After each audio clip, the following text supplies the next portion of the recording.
வணக்கம். இது கல்லூரி வாசல். 12ஆம் வகுப்பு தேர்வு முடிவுகள் வெளியாகி இருக்கக்கூடிய இந்த நிலையில் ஒவ்வொரு மாணவருக்கும் ஒவ்வொரு விதமான மதிப்பெண்ணை பெற்றிருப்பார்கள். என்ன மதிப்பெண் பெற்றிருந்தாலும் ஒவ்வொருவருக்கும் ஒரு துறை, ஒரு படிப்பு கண்டிப்பாக உண்டு. எடுத்துள்ள மதிப்பெண்களுக்கு தகுந்த மாதிரி என்ன படிப்புகள் இருக்கிறது என்பது குறித்த விளக்கங்களை வழங்க நம்முடன் இந்த நிகழ்ச்சியில் இணைகிறார் அண்ணா பல்கலைக்கழகத்தின் முன்னாள் துணைவேந்தர் டாக்டர் கலாநிதி. வணக்கம் சார். வணக்கம் சார். இன்னைக்கு மார்க்ஸ் வெளியா இருக்கு, 12th மார்க்ஸ் வெளியா இருக்கு. இந்த நிலையில 700, 800, 900 அந்த கேட்டகரி வைஸ்ல பார்த்தோம் அப்படின்னா நிறைய பீப்புள் நிறைய ஸ்டூடெண்ட்ஸ் 700, 800, 900 அந்த ரேஞ்ச்லயே இருக்காங்க. எவ்வளவுதான் மார்க் குறைஞ்சிருந்தாலும் ஒரு சின்ன நெகட்டிவ் சென்டிமெண்ட் இருந்துகிட்டே தான் இருக்கு. இந்த நெகட்டிவ் சென்டிமெண்ட் போக்குறது எப்படி? நீங்க நெகட்டிவ் சென்டிமெண்ட் 1100 வாங்குறவங்களுக்கு கூட தான் இருக்குது. நெகட்டிவ் சென்டிமெண்ட் இல்லாதவங்களே இருக்க மாட்டாங்க. அதனால நெகட்டிவ் சென்டிமெண்ட் இருக்கத்தான் செய்யும். ஆனா அவங்களுக்கு மாணவர்களுக்கு நம்ம சொல்லக்கூடிய அறிவுரை என்னன்னு கேட்டாக்கா, நீங்க எவ்வளவு மார்க் வாங்கினாலும் பரவாயில்ல, அந்த மார்க் வச்சுட்டு இதுக்கு தகுந்ததுல எந்த துறையில் நம்ம உள்ள போலாம் அப்படிங்கறத முயற்சி பண்ணணும். அது ஒண்ணுதான் நம்ம பண்ண வேண்டிய தொழில். ஏன்னா தேர்வு எழுதியாச்சு, முடிஞ்சாச்சு, ரிசல்ட் வந்துடுது. இதுக்கப்புறம் ஐயோ எனக்கு மார்க் வரலையே நம்ம கவலைப்படுறது நியாயமே இல்லை அதுல. ஆனா இது வருத்தப்படக்கூடிய ஒரு சமாச்சாரம் கிடையாது. அது முக்கியமா நான் சொல்ல வேண்டியது என்னன்னு, தேர்வு ஆகாம ஃபெயிலான மாணவர்கள் இருக்காங்க பாருங்க, வெற்றி அடையாத மாணவர்கள். அவங்களுக்கு நான் சொல்லிக் கொடுக்கிறது என்னதுன்னு கேட்டா, நம்ம இதுல தோல்வி அடைஞ்சிட்டோம்னா இதுதான் வாழ்க்கைன்னு நினைக்காம, இது மாதிரி இன்னும் எத்தனையோ துறைகள் இருக்கு, நமக்கு இன்னும் வேற ஏதோ கடவுள் நமக்கு நல்ல வழி விடுறதுக்காக தான் இந்த மாதிரி பண்ணிருக்கிறாருன்னு முயற்சி பண்ணி வேற வழியில வாங்க, நீங்க மேல வரதுக்கு வாய்ப்பு இருக்குது. அதனால நம்ம இதே ஒரு மனசுல எடுத்துக்கிட்டு மனசை புழுங்கிக்கிட்டு ஒரு மாதிரி ஒரு அழுத்தத்தை ஏற்படுத்தக்கூடாது. அதனால சில மாணவர்கள் தவறான முடிவும் எடுக்கக்கூடும். அந்த நிலைக்கு போகக்கூடாது. வாழ்க்கையில நம்ம வெற்றி அடையணும்னு சொன்னாக்க நம்ம வெற்றி அடைய போறோங்கிற ஒரே மன நம்பிக்கையோட நம்ம போகணும். சுய நம்பிக்கை வேணும். சார், நீங்க அண்ணா பல்கலைக்கழகத்தோட துணைவேந்தரா இருந்திருக்கீங்க. இந்த நிலையில நிறைய மாணவர்களை பார்த்திருப்பீங்க. அவர்களுடைய பெற்றோரையும் சந்திச்சு நிறைய பேசியிருப்பீங்க. இந்த மாதிரியான மாணவர்களுடைய படிப்பு சம்பந்தமான விஷயங்கள், அவங்களுடைய பேசிக் சைக்காலஜி, பேரண்ட்ஸோட சைக்காலஜியும் சரி, ஸ்டூடெண்டோட சைக்காலஜியும் நீங்க நிறைய பார்த்திருப்பீங்க. இந்த நிலையில 12th ரிசல்ட் முடிஞ்ச உடனே நாங்க இவ்வளவு மார்க் எதிர்பார்த்தோம், இவ்வளவு மார்க் வரல, இல்ல நான் எதிர்பார்த்த சென்டம் எடுக்க முடியல அப்படின்னு அழற குழந்தைங்க. உங்களுக்கு முதல்ல சொன்னேன், என்ன 1190 வாங்கினவனு கூட கேட்பான், ஐயோ நான் 1192 வாங்கியிருந்தா நான் ஸ்கூலுக்கு ஸ்டேட் ஃபர்ஸ்டா வந்திருப்பேன் அப்படின்னு சொல்லி வருத்தப்படுறவங்க இருக்காங்க. இல்ல நல்ல ஸ்டூடெண்ட்ஸ் எப்படி இருக்காங்க சார்? பேரண்ட்ஸ் அவங்களை எப்படி டேக்கிள் பண்ணணும்? மார்க் குறைஞ்சிருச்சுன்றதுக்காக ஒரு சில ஸ்டூடெண்ட் பேரண்ட்ஸ் எல்லாம் இன்னைக்கு இதோட அவ்வளவுதான் பினிஷ், உனக்கு இதுதான் மார்க் எடுத்திருக்கு அப்படின்னா லெட்ஸ் கோ, இது ஏதோ ஒரு கோர்ஸ் நம்ம எடுத்து முடிச்சிருவோம், உடனே எடுத்துருவோம், ஏன்னா சீட் கிடைக்காது அப்படிங்கிற மாதிரி எல்லாம் நான் சொல்ற பேரண்ட்ஸ் இருக்காங்க. அவங்களுக்கு அது மேல பேரண்ட்ஸ் கொடுக்கக்கூடிய பிரஷர் ரொம்பவே அதிகமா இருக்கும். இந்த டைம்ல ஒருவேளை அவங்க எதிர்பார்த்த மார்க் வரல அப்படின்னா, எடுத்து இவ்வளவுதான் மார்க் எடுத்திருக்கு அப்படின்னு பேரண்ட்ஸ் கொடுக்குற பிரஷர் இருக்கும். பேரண்ட்ஸ் இந்த டைம்ல என்ன பண்ணணும்? அதாவது இந்த டைம்ல என்ன பண்ணணுங்கிறத விட என்ன பண்ணிட்டு இருக்காங்கிறத முதல்ல நான் சொல்றேன். நானு பேரண்ட் எல்லாம் அவங்களுக்கு ஒரு 3 குழந்தை இருக்குன்னு வச்சுங்களேன். என் பையன் நான் மெடிக்கல் படிக்க வச்சிருக்கேன். நானு மெடிக்கல்ல சேர்த்தாச்சு. இந்த பையனை நான் இன்ஜினியரிங் சேர்த்தணும். அடுத்த பையனை லால சேர்த்தணும். என்ன நம்ம வீட்டுக்கு வர்ற கேஸ் எல்லாம் அப்பீர் ஆகிறதுக்கு லாயர் வேணுமா, இல்ல நம்ம வீட்டுல எல்லாருக்கும் உடம்பு சரி பார்த்துக்கிறதுக்காக ஒரு டாக்டர் வேணுமா? இது என்ன கணக்குல இவங்க இந்த மாதிரி முடிவு பண்றாங்கன்னு எனக்கு தெரியல. அதாவது மாணவனுடைய மனப்போக்கு எப்படின்னு பார்த்து, அவனுடைய திறமை எந்த மாதிரி இருக்குன்னு பார்த்து, அந்த வழியில நம்ம உறுதுணையா நின்று அவன் மேல கொண்டு வர பார்க்கணும். ஒரு வீட்டுல 3 பேருமே இன்ஜினியரா தான் ஆகணும்னு அவங்களுக்கு மனசுக்குள்ள ஒரு விருப்பம் இருந்ததுன்னா விட்டுறணும், அவங்கள வர சொல்றதுக்கு விட்டுறணும். Okay sir. உண்மையிலேயே 1100க்கு மேல எடுத்திருந்தாலும் அந்த பையனுக்கு இன்ஜினியரிங் பிடிக்கலன்னா அதுல கொண்டு போய் சேர்த்துறது வேஸ்ட் தான். அதுக்கு நான் சொல்றேன். நான் ஓகே, நம்ம பேசுவோம் சார் தொடர்ந்து. அதுக்கு முன்னாடி ஒரு காலர் வந்திருக்காங்க சென்னையில இருந்து கார்த்திகா. வணக்கம் கார்த்திகா, உங்களுடைய சந்தேகம் என்ன கேளுங்க. எனக்கு பயோமெடிக்கல்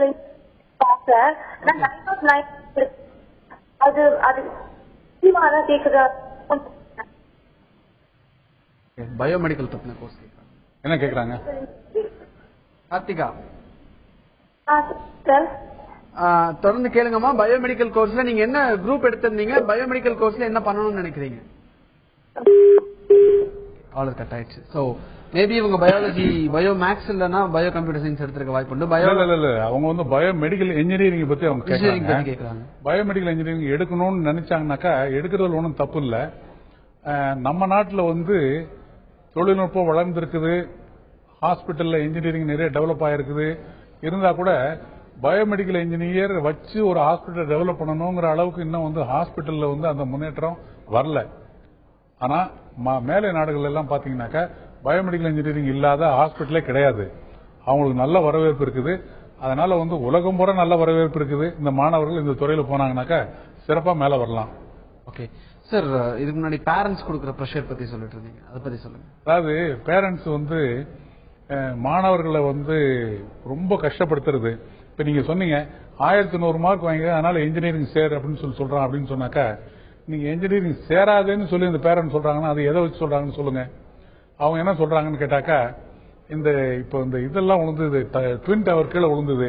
அப்ப நான் வந்து இங்க விசியா இருந்தேன். நான் அந்த டைம்ல வந்து ஐடி எடுக்க மாட்டேன்ட்டாங்க. ஏன்னு கேட்டாக்கா ஐடி ஃபெயில் ஆயிடுச்சுனாங்க. ட்வின் டவர் விழுந்ததுக்கும் ஐடிக்கு என்ன சம்பந்தம் இருக்குது? இந்த மாதிரி எல்லாம் ஏதாவது ஒரு முடிச்சு போட்டுக்கிட்டு அவங்க மனசுக்குள்ள ஒரு அபிப்பிராயம், இப்பெல்லாம் இன்ஜினியரிங் படிச்சாக்க வேலையே கிடைக்காது. எப்போ இன்னைக்கு வேலை கிடைக்கல அப்படிங்கிறதுக்காக இன்னைக்கு நீங்க சேர்ந்தீங்கன்னா அந்த 4 வருஷம் கழிச்சு நீங்க பாஸ் பண்ணி வரப்போ என்ன மாதிரி தொழில்நுட்ப வளர்ச்சி இருக்கும், என்னென்ன இன்ஜினியருக்கு எந்த மாதிரி வேலை கிடைக்குங்கிறது யாருக்கு தெரியும்? இவங்கெல்லாம் வந்து லேமன் தான் பேரண்ட்ஸ் எல்லாம், முக்காவாசி பேரு. கொஞ்சம் பேர் தான் இன்ஜினியர்ஸ். அவங்களும் வந்து இதுல எக்ஸ்போஷர் இருக்குமாங்கிறது தெரியாது. அந்த நிலையில வந்து இன்ஜினியரிங் காலேஜ் சேர வேண்டாம், ஏன்னா இன்ஜினியரிங் காலேஜ் படிச்சவங்க வேலை இல்லை அப்படிங்கிற ஒரு காரணத்தை வச்சு அவங்க முடிவு எடுத்தாங்கன்னா அதை நான் தவறுன்னு சொல்லுவேன். இல்ல அதை வந்து நல்லா படிச்சு 4 பேர்கிட்ட கேட்டுட்டு இல்ல நம்ம இன்ஜினியரா போலாம் அப்படின்னு சொன்னாங்கன்னா அனுப்புறதுல ஒன்றும் தப்பு இல்லை. ஒண்ணு நம்ம ஞாபகம் வச்சுக்கணும், நம்ம அமெரிக்கால கிடையாது. அமெரிக்கால இருந்தோம்னா அந்த பையன் என்ன படிக்கிறான் அப்படின்னு கேட்டாக்கா, அவன் வந்து பிஏ படிச்சான், அதுக்கப்புறம் பிலாசபி போனான், இப்போ வந்து மெடிக்கல் படிக்க வந்திருக்கான் அப்படிம்பாங்க. என்ன கணக்கு எதுக்கு என்ன சம்பந்தம்னு தெரியாது, ஏதோ அவங்க படிப்பாங்க, சரி படிக்கட்டும்னு விட்டுருவாங்க அவங்க. அந்த மாதிரி நம்ம ஊர்ல வந்து விடுறதுக்கு நமக்கு வாய்ப்பு கிடையாது. இல்ல அந்த மாதிரி ஒரு சூழ்நிலையும் நமக்கு கிடையாது. நம்ம வந்து வேகமா இளமையிலே படிச்சுட்டு மேல வந்து லைஃப்ல செட்டில் ஆகணும் அப்படிங்கிற ஒரு குறிக்கோள்ல ஓடிட்டு இருக்கோம். ஏன் அப்படின்னு கேட்டாக்கா, இங்க ஜனத்தொகை ஜாஸ்தியா இருக்குது, அதுல போட்டி ஜாஸ்தியா இருக்கும். இந்த போட்டியில நம்ம மீண்டு வரணும்னா எப்படி வரணும் அப்படின்னு பார்த்து அதை தான் கண்டுபிடிக்க வேண்டியிருக்கு. ஆகையினால வந்து பேரண்ட்ஸ் ஒரு வகையில நீங்க மொத்தமாவே நீங்க டிஸ்கார்ட் பண்ணக்கூடாது. ஆனா பேரண்ட்ஸ் வந்து மொத்தமாவே பையனை டிஸ்கார்ட் பண்ணிட்டு அவங்க ஒரு சூஸ் பண்ணிட்டு இருக்க கூடாது. அந்த நிலையும் வருது, இல்லைன்னு சொல்லல. இந்த மார்க் தான் வந்து ஒரு ஃபியூச்சரை டிசைட் பண்ணக்கூடிய விஷயமா ஒரு சில பேரண்ட்ஸ் பாக்குறாங்க. நம்ம அதை பத்தி தொடர்ந்து பேசுவோம். ஒரு காலர் வந்திருக்காங்க பழனியில இருந்து, செல்வபாரதி. வணக்கம் செல்வபாரதி, சொல்லுங்க உங்களுடைய சந்தேகம் என்ன? செல்வபாரதி இணைப்புல இருக்கீங்களா? காலர் கட் ஆயிட்டாங்கன்னு நினைக்கிறேன் சார். மார்க், அதாவது இந்த 12th ஸ்டாண்டர்ட் மார்க் தான் வந்து ஒருத்தருடைய ஃபியூச்சரையே டிசைட் பண்றதாக கூடி அந்த மாதிரி யோசிக்கக்கூடிய பேரண்ட்ஸும் இருக்காங்க. ஏன்னா அவங்களுடைய திறமை தான். இல்ல நீங்க அவங்க பேரண்ட்ஸ் நீங்க சொல்றீங்க. நீங்க இன்னைக்கு நம்ம சிட்டில நம்ம எவ்வளவு ஸ்கூல் நம்ம பாக்குறோம், எல்லா ஸ்கூல்லயும் பிரஷர் என்னன்னு கேட்டாக்கா, உங்களுக்கு எவ்வளவு ரேங்க் ஹோல்டர்ஸ் வந்தாங்க, எங்களுக்கு எவ்வளவு ரேங்க் ஹோல்டர்ஸ் வந்தாங்க, இப்படிதான் பேசிக்கிறாங்க. போன தடவை எங்களுக்கு இவ்வளவு பேர் ரேங்க் ஹோல்டர் வந்தாங்கன்னு சொல்லி அதுலதான் அவங்க அட்மிஷன் அவங்க ஸ்கூல் பெருமையை மேல தூக்கிறாங்க. சோ ஆகையினால வந்து எல்லாருமே இந்த மார்க்கை தான் நம்பிட்டு இருக்காங்க. மெடிக்கல் காலேஜ் அட்மிஷன் வாங்கணுமா, 197 200க்கு 197 வாங்கினே கிடையாது, 197.8 வாங்கினே சரி உண்டு உனக்கு, இந்த மாதிரி சொல்றப்போ அவங்க மார்க்கு தானே போட்டி போடுவாங்க. அரசாங்கம் நம்ம என்ன செய்யணும் அப்படின்னு சொன்னாக்கா, இதை 4 வகையா பிரிக்கணும். ஒன்னு வந்து நீ 10th மார்க்கை எடுத்துக்கணும். 10th மார்க்கை எடுத்துதான் நாங்க டிசைட் பண்ணுவோம்னு சொல்லுங்க, பையன் ஒழுங்கா படிப்பாங்க. அடுத்தது 11th மார்க்கை நாங்க எடுப்போம்னு சொல்லுங்க, 11th நீங்க எக்ஸாம் கண்டக்ட் பண்ணுங்க. அது கண்டக்டே பண்றது இல்லை. இப்போ இன்னும் சில பள்ளிக்கூடங்களில் பாத்தீங்கன்னாக்கா 11th கிளாஸே நடத்துறது கிடையாது, அந்த போர்ஷனே நடக்கிறது இல்லை. சோ அந்த மாணவர் என்ன படிச்சிருப்பாருன்னு பாருங்க, எந்த அளவுக்கு அவருக்கு வந்து சப்ஜெக்ட்ல கேப் இருக்குன்னு பாருங்க. So 10th mark, 11th mark, அதுக்கப்புறம் 12th மார்க், இது 3 எடுத்துக்கிட்டு இதுக்கப்புறம் என்ட்ரன்ஸ் எக்ஸாம் கண்டக்ட் பண்ணுங்க. இந்த 4ஐயும் சேர்த்து வச்சு நீங்க வந்து டிசைட் பண்ணுங்க. ஓகே, அப்போ என்ன ஆகும்னு கேட்டாக்கா, உங்களுக்கு பிரஷர் இருக்காது. இந்த மார்க் வச்சு நீங்க போடுறீங்கல்ல, அந்த பிரஷர் இல்லாம இருக்கும். ஓகே சார், இதை பத்தி நம்ம தொடர்ந்து பேசுவோம். சார், இப்போ 12th ஸ்டாண்டர்ட் ஸ்டூடெண்ட்ஸ் இந்த மார்க் ரிசல்ட்ஸ் எல்லாம் வெளியா இருக்கக்கூடிய இந்த நிலையில 700 to 800 அந்த ரேஞ்ச் எடுத்திருக்கக்கூடிய ஸ்டூடெண்ட்ஸ் எந்த மாதிரியான கோர்சஸ் எல்லாம் ஜாயின் பண்ணலாம்? 700 எடுத்தாங்கன்னாக்கா அவங்க வந்து நம்ம 700 வச்சு நம்ம டிசைட் பண்ண முடியாது. அவங்க வந்து பிளஸ் 2ல என்ன படிச்சிருக்காங்கறத பொறுத்து அதை முடிவு பண்ணணும். Okay okay. அவங்க மேத்ஸ், பிசிக்ஸ், கெமிஸ்ட்ரி எடுத்திருந்தாங்கன்னா அவங்க எங்க போலான்னு ஒரு கணக்கு இருக்குது. பயாலஜி எடுத்திருந்தாங்கன்னா அது வேற கணக்கு இருக்குது. இல்ல இந்த மாதிரி சோசியல் சயின்ஸ், இந்த மாதிரி மற்ற இதெல்லாம் அக்கௌண்டிங், காஸ்ட் அக்கௌண்டிங் இந்த மாதிரி படிச்சிருந்தாங்கன்னா அவங்க அக்கௌண்டன்சி படிக்கலாம், பிகாம் படிக்க போலான்னு சொல்லலாம். எந்த குரூப் எடுத்திருந்தாலும் அதற்கு 1000 பிரான்ச்சஸ் போய் படிக்கிறதுக்கான விஷயங்கள் நிறைய இருக்கு. நிறைய இருக்கு. ஒரு காலர் வந்திருக்காங்க விழுப்புரம்ல இருந்து, மீனா. சரி சரி. வணக்கம் மீனா, சொல்லுங்க. ஹலோ மீனா, சொல்லுங்க உங்களுடைய சந்தேகம் என்ன? கனகமணி பேசுறேங்க. மன்னிக்கணும், கனகமணி சொல்லுங்க. என் பையன் வந்து 167 கட் ஆஃப் எடுத்துக்கிறாப்லீங்க. 167ங்களா? ஆமாங்க. ஓகே. அவன் வந்து மெக்கானிக்கல் போவான்னு சொல்றானுங்க. ஓகே. மெக்கானிக்கல் படிக்கணும்னு சொல்றாங்க. இந்த கட்டாப்புக்கு வந்து நம்ம என்ன கோர்ஸ் எடுக்கலாம் அப்படின்னு சொல்லி கேக்குறாங்க. இல்ல மெக்கானிக்கல் எடுக்கலாம்னு முயற்சி பண்றாருன்னா அது வந்து அருமையான முடிவு. நீங்க அந்த முடிவுக்கு விட்டுடலாம் அவங்ககிட்ட. நீங்க இதுல தலையிட்டு ரொம்ப மாத்தவே வேண்டாம். இது அருமையான முடிவு. சரி. இப்போ 167 கட் ஆஃப் அப்படிங்கிறதுக்கு ஒரு நல்ல மார்க் தான். 83 வருது. 100க்கு 83 எடுத்திருக்கிறாருன்னா ரொம்ப அருமையான மார்க் அது. அவர் வந்து மெக்கானிக்கல் இன்ஜினியரிங் படிக்கணும்னு சொல்றாரு. எந்த கல்லூரியில் கிடைக்குமோ அதை பார்த்து அவர் சேர்ந்துட்டாருன்னா பரவாயில்ல. பார்த்து நாளைக்கு படிச்சு மேல வந்ததுக்கு அப்புறம் அவர் வந்து வாழ்க்கையில் எங்க வேணாலும் மேல வரலாம். அது என்னன்னா மெக்கானிக்கல் இன்ஜினியரிங் வரையில அவங்களுக்கு என்னன்னா ஆப்பர்ச்சுனிட்டிஸ் வந்து எந்த லைன்ல வேணாலும் போய் அவங்க சேர்ந்துக்கிறதுக்கு உண்டான ஒரு வழிவகைகள்லாம் இருக்குது. இப்ப நான்லாம் மெக்கானிக்கல் இன்ஜினியர். ஓகே. அதனால நான் கரெக்டா சொல்றேன். நான் மெக்கானிக்கல் படிச்சாக்க உங்களுக்கு நிறைய ஆப்பர்ச்சுனிட்டிஸ் இருக்குது, போகலாம். அதனால அந்த பையனே சூஸ் பண்ணிருக்கிறப்போ அந்த பையனோட மனசு பிரகாரமா விட்டுடலாம். நம்ம அதை மாத்தி திரும்ப வேற துறையை அனுப்புறதை விட அதே நல்லது. Okay sir. இன்னொரு காலர் வந்திருக்காங்க தாராபுரம்ல இருந்து ஆதவன். வணக்கம் ஆதவன், உங்களுடைய சந்தேகம் என்ன கேளுங்க. அது டோட்டல் மார்க் 1173ங்க. 173ங்களா? ஆமாங்க. கம்ப்யூட்டர் சயின்ஸுங்க. சரிங்க. கட் ஆஃப் 199ங்க. ஓகே. இன்ஜினியரிங்ல என்ன கோர்ஸ் இருக்கலாம், எந்த காலேஜ் கிடைக்கும்? பிசியா ஓபிசியா என்னது? பிசியா. இது வந்து அவர் என்ன பயாலஜி எடுத்திருக்கிறாரா இல்ல மேத்தமெட்டிக்ஸ்? Computer science. மேத்தமெட்டிக்ஸ் எடுக்கலீங்களா? அப்போ வேற ஒண்ணும் இல்ல, இன்ஜினியரிங் போக சொல்லலாம். நீங்க இல்ல இன்ஜினியரிங்ல என்ன கோர்ஸ் எடுக்கலாம்னு கேக்குறாங்க. ஏன்னா கட் ஆஃப் வந்து 199 வச்சிருக்காரு. அவருக்கு அந்த கேள்வி கேட்கல. என்ன படிக்கலாம்னு கேக்குறாங்க. அதுதான் கேக்குறாரு. என்ன பிரான்ச் வேணும்னு கேக்குறீங்களா? ஆமாங்க. ஓகே. அவர் வந்து எந்த துறை எடுத்தாலும் பரவாயில்ல. பேசிக் கோர்சஸ் கோர் பிரான்சஸ் இருக்குது. எலக்ட்ரிக்கல், மெக்கானிக்கல், சிவில், எலக்ட்ரானிக்ஸ், இந்த மாதிரி இந்த 4 துறைகள் இருக்குது. இதுங்கள்ல நீங்க போனீங்கன்னாக்கா பின்னாடி நீங்க இது ஃபர்ஸ்ட் டிகிரி முடிச்சு அடுத்த டிகிரி போறப்போ நீங்க எதுல வேணாலும் படிக்கிறதுக்கு ஆப்பர்ச்சுனிட்டி நிறைய இருக்குது. ஆகையினால இப்போ வந்து இதுல போய் இதுல எதை வேணா சூஸ் பண்ண சொல்லலாம். Okay sir. இன்னொரு காலர் வந்திருக்காங்க சென்னையில இருந்து நிவேதா. வணக்கம் நிவேதா, உங்களுடைய சந்தேகம் என்ன சொல்லுங்க. Hello sir, good evening sir. Good evening Nivetha, சொல்லுங்க. என்னோட கட் ஆஃப் வந்து 165.5. சொல்லுங்க. என்னோட கேஸ்ட் வந்து எஸ்சி. ஓகே. எனக்கு வந்து மெடிக்கல் சீட் கிடைக்குமா? மெடிக்கல் சீட் வந்துமா நம்பர் ஆஃப் சீட்ஸ் ரொம்ப கம்மியா இருக்குது.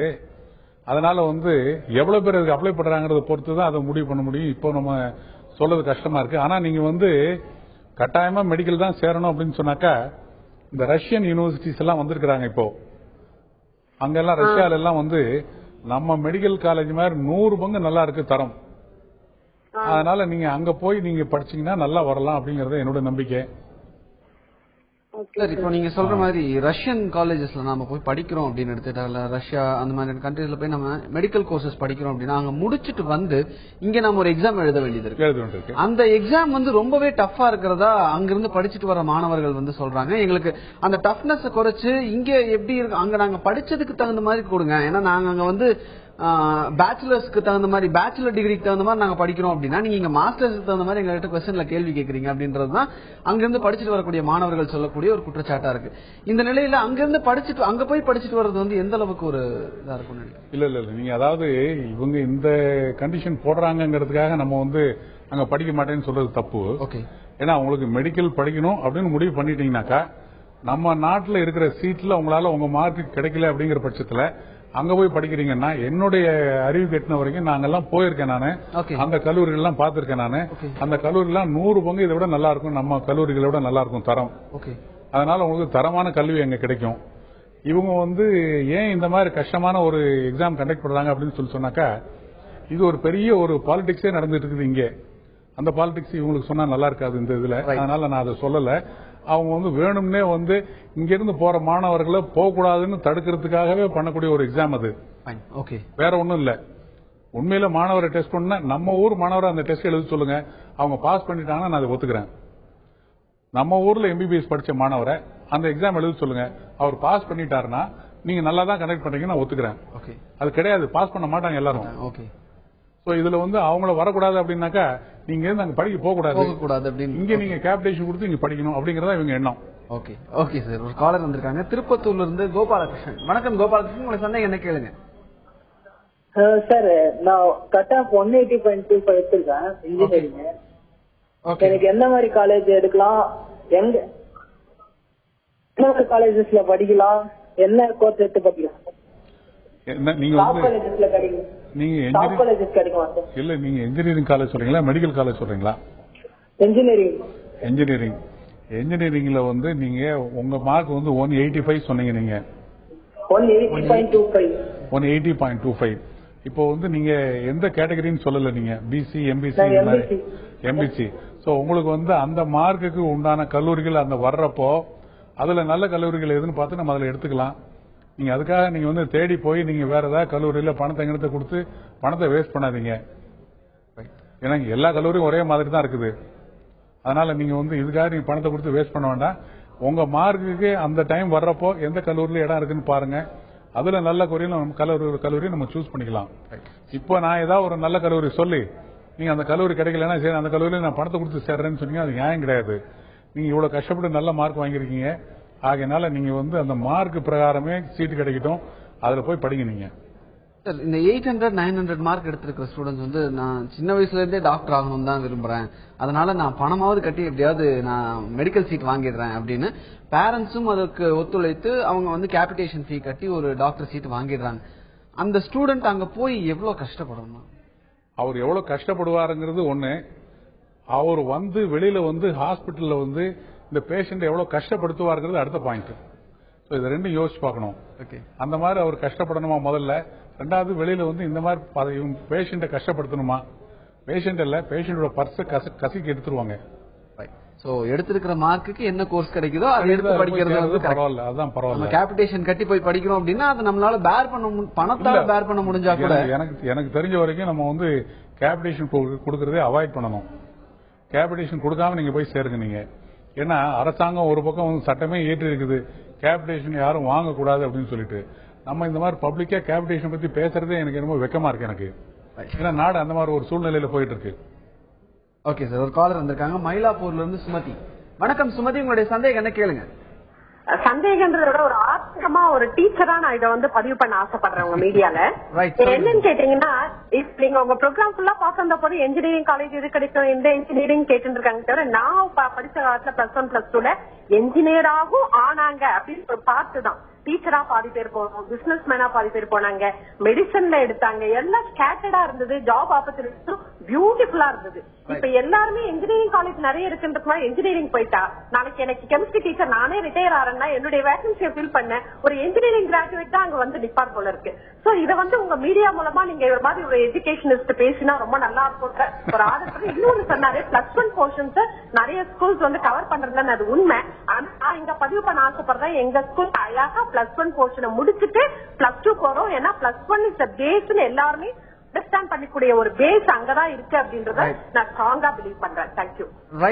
ரைட்ஸ் திரு சுமதி. இப்போ இது என்னன்னா, அதாவது படிச்சு முடிச்சுட்டு வர்றவங்க அவங்களுக்கு ஒவ்வொரு இன்ட்ரெஸ்ட் இருக்கும். அதே மாதிரி மாணவர்கள் வந்து எஜுகேஷன் நான் போய் ப்ரொஃபஸராகவோ லெக்சரராகவோ டீச்சராகவோ போகணும் அப்படிங்கிற மாணவர்கள் வந்து நம்மகிட்ட கேட்கறாங்க, எனக்கு என்ன காலேஜ் கிடைக்கும்னு கேட்கறப்போ அவங்க கேட்கறதே எதுக்கு கேட்கறீங்கன்னு தான் நான் கேட்கறேன். நீங்க இன்ஜினியரிங் கேட்கறீங்களா இல்ல பிசிக்ஸ் கெமிஸ்ட்ரி கேட்கறீங்களான்னு கேட்கறேன். அவங்க இன்ஜினியரிங் சொன்னா அடுத்த பதில் நம்ம சொல்றோம்.